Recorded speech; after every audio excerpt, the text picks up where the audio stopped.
Music going on this summer, and we have Buffalo.com's own Ben Kirst. Yes. How are you? I'm doing great. How are you this morning?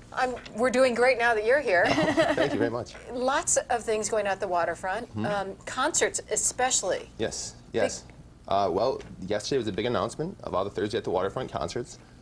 So there's a lot of good stuff going on. The big news, I guess, this year is that no more concerts at Lafayette Square. So things have moved down to the Waterfront permanently for these shows. Okay, I have moved ahead a little bit because, as you said, Thursday at the Square, no longer, it'll be officially called Thursdays at the Waterfront. Yes. And the mighty Boss Bones, Matthew Nasonson, and hip-hop duo Salt and Peppa here to hit the stage for those free concerts. This is a great date night thing to do. Oh, absolutely. There's going to be a lot of good opportunities here to get out and see some really relevant bands coming to town this summer at the Waterfront. I think some of the big ones that people want to see, you know, if you get a chance to get away from the kids for a day and you want to go out and see a show that people are going to be talking about, I think a good one to see would be Young the Giant. That's a band that has some popular songs on the radio right now. My Body and another popular song called Cough Syrup. So that'd be a good band to check out. Another good band to go see would be Fits in the Tantrums, June 14th.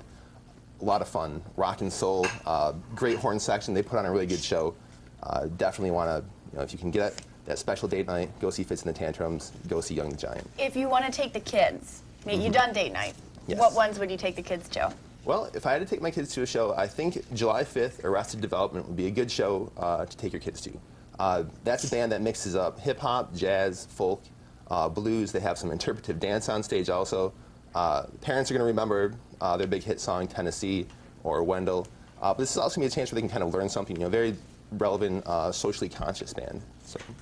I recognize Arrested Development, but the other one, I felt like 100 years old when you were talking about those other bands. I don't know of any of them, but I'm interested in going down and, you know, getting part of it. Worth seeing, for sure. Yeah. Absolutely. All the concerts you have to, some of them are free, but some of them you have to pay for. Some bigger names, like what, LL Cool J is coming? I love him. LL Cool J is coming. Ladies love Cool James, that's right. Yeah. LL Cool J is coming September 1st. That is a paid show. So it kind of breaks up into two categories. There's the Thursday at the Waterfront shows. Which is free.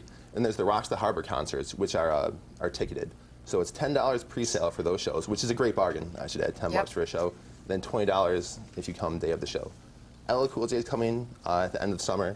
The first show of the year for the Rocks the Harbor concerts is going to be Grace Potter and the Nocturnals and the Sam Roberts Band. Grace Potter came last year to Thursday at the Square, blew the place away. Fantastic show. Sam Roberts is one of those Canadian acts that comes to Buffalo and is just one of our own.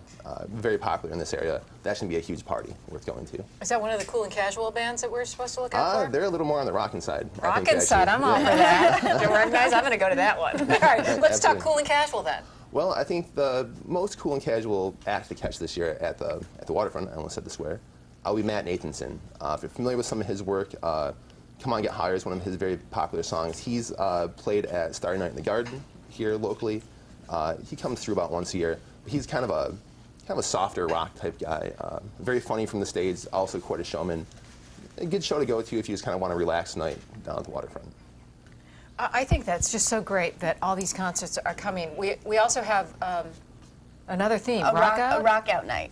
Well, there's going to be a few concerts where you can kind of go rock pretty hard if you want to. There's a band from Africa, actually, a South African band called Seether. If you listen to The Edge, you've heard Seether before. That's going to be a big show. They're coming in mid-July. That's going to be, you know, heavy guitars, you know, a loud show, I guess. And also kicking the series off this year is a band called The Cult, who many people have heard. If you listen to the radio, The Cult? The Cult, yeah. If you've heard the radio in the last 30 years, you've heard The Cult. Mixing up kind of heavy metal with new wave, and, you know, very popular. I have to say too, for being free or even if you pay $10, go on YouTube, look up any band name you mentioned, and you're going to recognize one of their songs. Oh, you absolutely. Think, well, I don't know who sings that song. You listen to it, most likely you will know. Absolutely, absolutely. I think it's wonderful that you've been able to secure these bands to come down and play in Buffalo. I mean, really, that shows how far we've come. I remember when the Waterfront was nothing. Well, let me give full credit to Buffalo Place, actually, who's bringing these bands in. They do a fantastic job, and they've really built up this bill to bring in a lot of different acts, to bring in a really full and comprehensive schedule this year. So all kudos to them. They're doing a great job. Maybe you can come down midsummer and give us an update. Oh, remind people of the other things that are coming along. That'd be fantastic. Ben, thanks so much for joining us this morning. Thanks for having me this morning. Thanks, Ben.